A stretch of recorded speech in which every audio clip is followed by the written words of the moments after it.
बातमी संभाजीनगरमधून. संभाजीनगरच्या वाळूज मतदान केंद्रावरती ईव्हीएमचा खोळंबा झाला.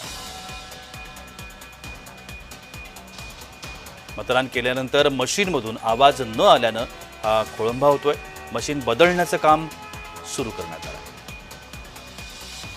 आपण या सगळ्या संदर्भात अधिक माहिती घेण्याचा प्रयत्न करूया. संभाजीनगरचे आमचे प्रतिनिधी विजय चिडे आता माझ्यासोबत दूरध्वनीवरून संपर्कामध्ये आहेत. विजय, त्या ठिकाणी ईव्हीएम मशीन बंद पडलं होतं, आवाज येत नव्हता असं मतदार सांगत होते. नेमकं काय प्रकार होता आणि आता याच्यामध्ये सुधारणा झाली आहे का? नक्की सर, जर पाहिलं तर वाळूज मध्ये हा संपूर्ण प्रकार घडलेला आहे. मतदान सकाळी 7 वाजता सुरुवात झाली होती, मात्र 7 वाजून पावणे 8च्या दरम्यान जर पाहिलं त्या मशीन मधून मतदान केल्यानंतर आवाज येत नव्हता. त्यामुळे त्या ठिकाणी मतदारांनी आक्षेप घेतला होता, या ठिकाणी आवाज येत नाही, त्यामुळे मशीन खराब असल्याचा देखील आरोप जो आहे तो करण्यात आला होता.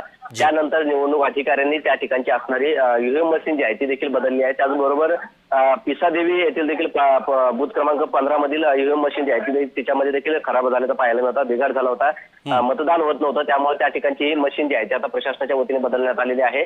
आतापर्यंत जर पाहायला गेलं तर 2 ठिकाणी जे आहे ते छत्रपती संभाजीनगरमध्ये ईव्हीएम मशीनचा खोळंबा झाल्याचं पाहायला मिळतं.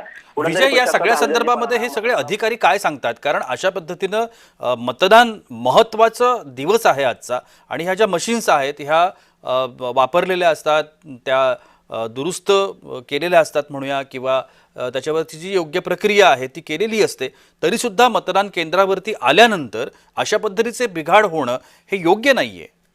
प्रशासकीय अधिकारी काय सांगतात?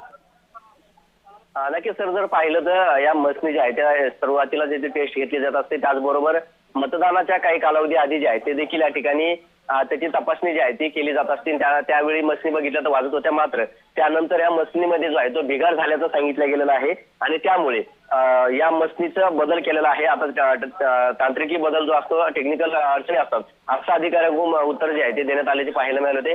मात्र अनेक ठिकाणी जर पाहायला गेलं तर दरवेळा जे आहे ते या ईव्हीएम मशीन मध्ये जो आहे तो बिघाड झाल्याचा पाहायला मिळतो. यामध्ये कुठेतरी प्रशासन जे आहे ते हलगर्जीपणा करतं असं म्हणावं लागेल, कारण अनेक वेळा जर पाहिलं तर ईव्हीएम मशीन मध्ये तांत्रिक बिघाड जो आहे तो देखील आपल्याला झाल्याचा आणि त्याचमुळे विजय, खऱ्या अर्थाने आपल्याला असंही म्हणता येईल की मतदारांच्या मनामध्ये एक जी शंकेची पाल नेहमी चुकचुकते ती याच कारणांमुळे चुकचुकते. अशा पद्धतीचे बिघाड होतात, काही ठिकाणी आवाज येत नाहीत, काही ठिकाणी ज्या पद्धतीचा प्रतिसाद हवा असतो तसं घडत नाही आणि त्यामुळे मग लोकांच्या मनामध्ये एक शंका निर्माण होते की आपलं मतदान हे योग्य ठिकाणी योग्य व्यक्तीला आपल्याला ज्याला द्यायचंय त्याला ते गेलंय की नाही. धन्यवाद आपण दिलेल्या विस्तृत माहिती करता.